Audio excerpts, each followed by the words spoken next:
क्या बेटी के सम्मान की कीमत सिर्फ दहेज है? उर्मिला जी को आज अपने किए पर बहुत पछतावा हो रहा है, जिसे वो अपने आँखों से आंसू बहा के कम करने की कोशिश कर रही हैं। लेकिन वो कम होने का नाम ही नहीं ले रहा था। वो अपनी नफ़रत में इतनी आगे निकल गई थी कि सारे रिश्ते की मर्यादा को भूल चुकी थी। उनके बेटे विशाल और पति लालचंद्र जी ने उन्हें बहुत समझाया था, तब भी उनके ऊपर किसी बात का कोई असर नहीं हुआ और उन्होंने अपने हृदय को अपनी बहू छाया की तरफ से हमेशा कठोर बनाए रखा। छाया उनको एक आँख नहीं भाती थी, सिर्फ इसलिए कि उनकी बहू छाया एक मध्यम परिवार की लड़की थी।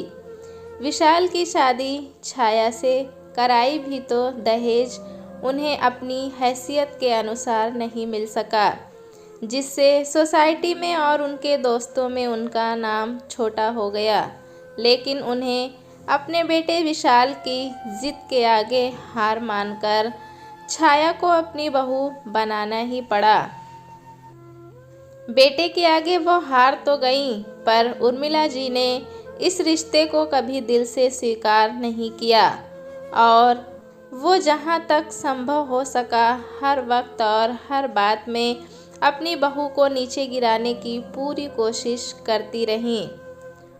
वो अपनी बहू के हर काम में जानबूझकर कमियां निकालती और कभी तो खुद ही पीछे से षड्यंत्र रचकर बहू के बने बनाए काम को बिगाड़ देती, ताकि उसके सामने उसकी इज्जत कम हो सके और उनका बेटा खुद ही छाया को छोड़ दे और वो हमेशा छाया की बुराई करती।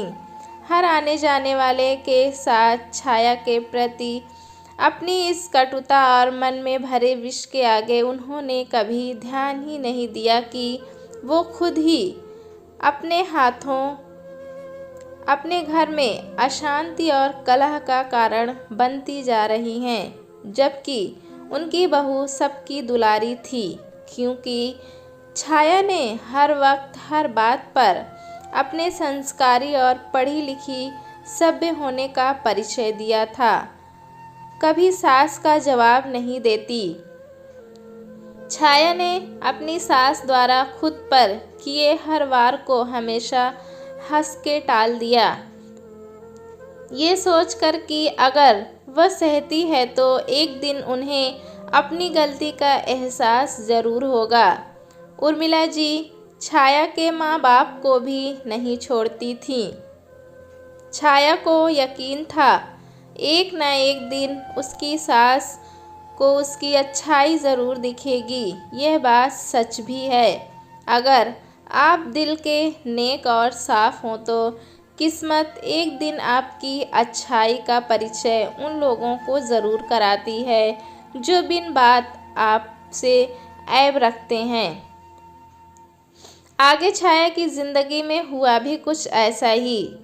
विशाल जिस विभाग में काम करता था वहाँ आए दिन ऐसे लोगों से भिड़ंत होती थी जो रिश्वत देकर अपना काम निकालना चाहते थे। लेकिन विशाल अपने ईमान का पक्का और सच्चा था, इसीलिए उसने कभी रिश्वत लेकर कोई काम नहीं किया।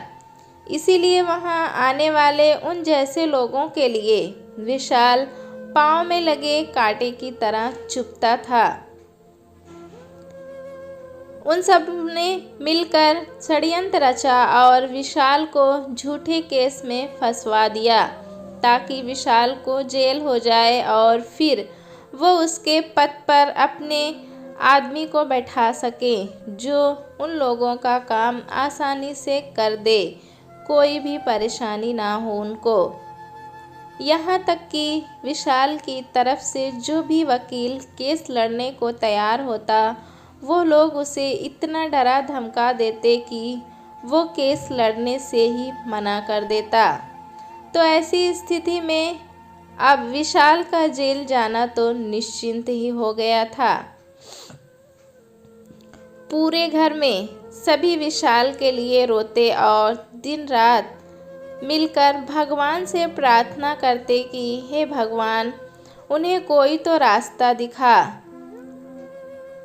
तब छाया ने आखिरकार अपनी चुप्पी तोड़ी और घर वालों से विशाल का केस लड़ने की इजाज़त मांगी, क्योंकि छाया ने वकालत की पढ़ाई तो कर ही रखी थी और प्रैक्टिस भी कर ही रही थी।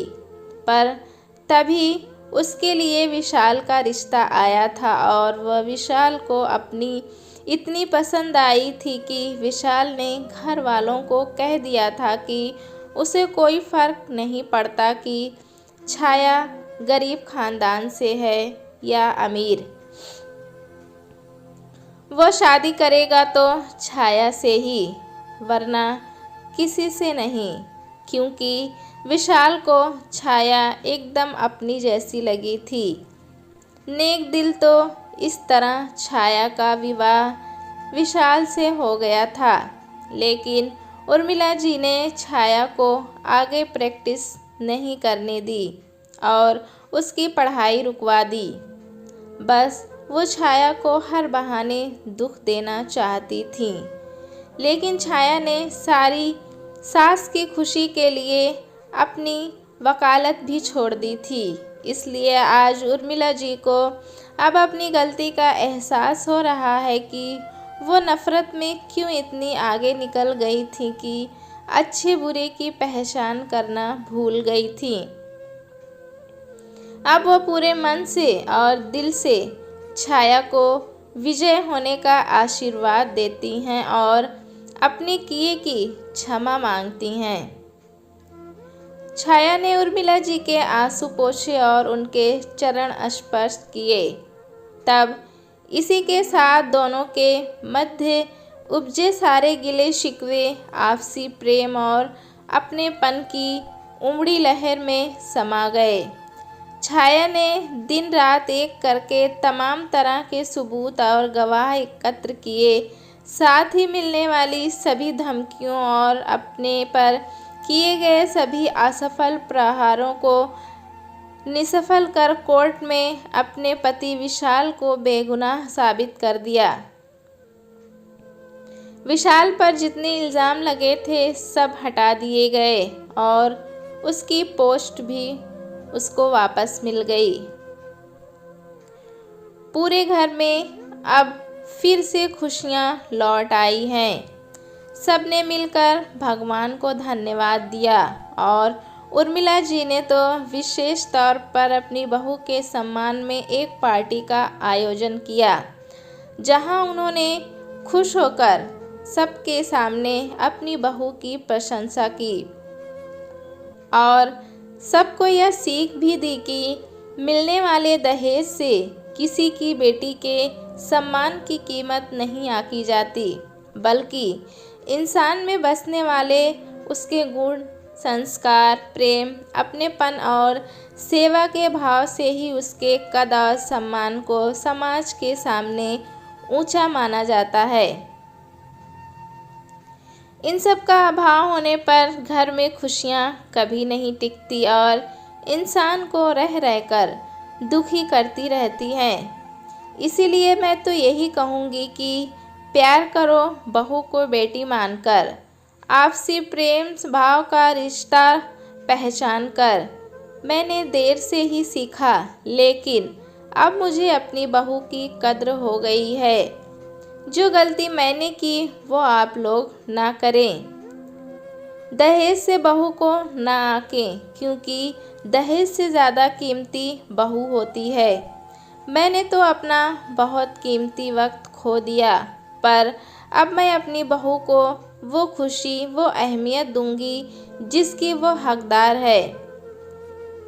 उर्मिला जी की बात सुन पूरा हॉल तालियों से गूंज उठा और इसी के साथ आज फिर समाज में एक नई सोच और नए विचार का जन्म हुआ, जिसने मिलकर बहू को बेटी का दर्जा प्रदान किया। दोस्तों, अगर हर घर में बहू को बेटी माना जाए तो वही बहू सास को माँ, ससुर को पिता, देवर को भाई और ननद को बहन मानकर पूरे परिवार को दिल से अपना लेती है। दोस्तों कहानी कैसी लगी हमें कमेंट में ज़रूर बताएं। चैनल पे नए हैं तो एक लाइक और सब्सक्राइब करना ना भूलें।